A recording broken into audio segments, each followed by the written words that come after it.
We can start gluing the tires. First of all, we need to be sure that the nozzle is completely clear. So let's clear it and then we go.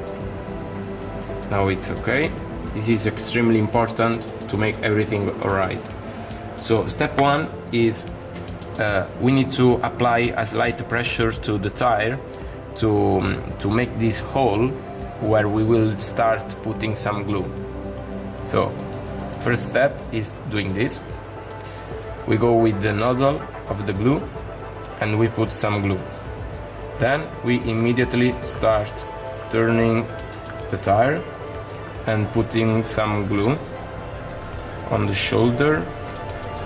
Okay, so as you can see, I put all the glue in all the tire, but now I'm doing a slight pressure to be sure that the tire is completely sticking on the rim. And what's extremely important is that there's no excess of glue on the shoulder. I'm going to show you an example like this. Okay, in this case there's too much glue on the shoulder and it will give you a big lack of performance because the tire is going to be very hard once the glue is sticking. So be careful to avoid something like this. At this point we can do the same with the other side of the wheel, not on this. This is no good. We will have to wait for some hours after we finish gluing the tires, and then we can check if the gluing phase was done correctly. So basically we just have to try to pull the tire from the rim on the shoulder, and we check if it's still in position or it's lifting. So in this case everything is alright. It means gluing is completely and everything is perfect, and we can go to through the tires. We are ready for throwing the tires. Basically the goal of the tire thrower is adjusting the diameter of the wheel as much as you want, and removing the imperfections coming from the printing process.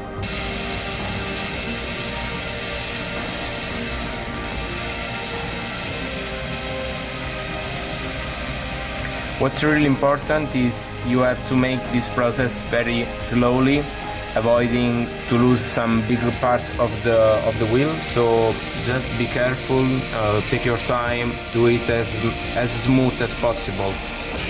It's really important to keep working on the shoulder while the flat surface is going to be reduced, because if you wait for the end of the tire and then you start making the shoulder, it will not look so good. You risk to have like a hole in the flat surface. So I really suggest to work on the shoulder while the whole tire is going down, so it will be much better.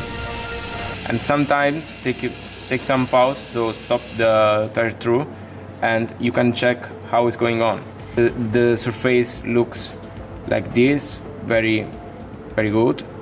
Or if you start see some small holes, it means you are going too fast. So just take your time.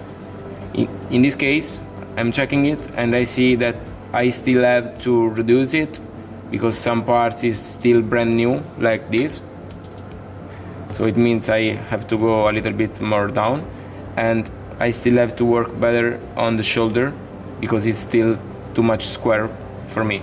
So we will continue throwing the tire until it looks perfect. So slightly keep throwing it and keep making the shoulder. In this case the surface is quite okay. I mean it looks like a sleek surface, a clean and smooth, and the shoulder is also okay. I could make a little bit of more shoulder here, but let's say that it is almost okay. I want to show you what happens if I put too much pressure on the wheel, so I will show it to you. In this case, I'm doing too much pressure to show you what happens. As you can hear, it sounds very bad. This is what it will look like. So basically the surface is really bad. There's a lot of scratch into the rubber, so this is absolutely not good.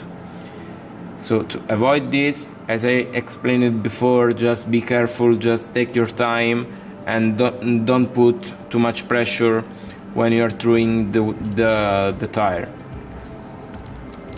In this case is okay, it's rounded, there is no orange skin, there's just a little bit, which is absolutely normal, especially on very soft tires, so don't worry about it. This is okay.